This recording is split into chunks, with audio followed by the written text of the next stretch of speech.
میں میں نے قرآن اتارا ہے۔ رمضان کا وہ مہینہ، رمضان کا وہ مہینہ ہے جس میں میں نے قرآن اتارا ہے۔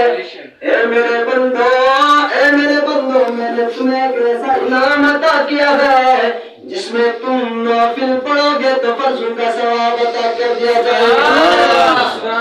نوافل پڑھو گے فرضوں کا ثواب عطا کر دیا۔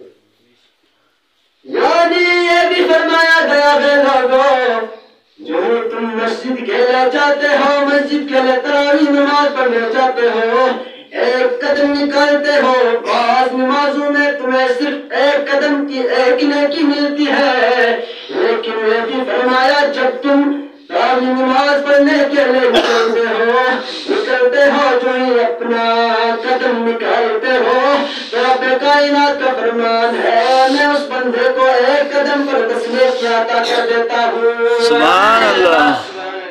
کیا کرتا ہوں؟ 10 نیکی عطا کرتا ہوں۔ اور جب یہ مومن بندہ روزہ رکھتا ہے، مومن بندہ جب روزہ رکھتا ہے تو پھر کیا ہوتا ہے بندے کے ساتھ؟ یعنی جو یہ مومن بندہ صبح سحری کے لیے اٹھتا ہے، صبح سحری کے لیے جو ہی یہ بندہ اٹھتا ہے، یعنی بستر میں سویا ہوتا ہے، بستر میں سونے کے بعد جو ہی اٹھتا ہے، اٹھنے کے بعد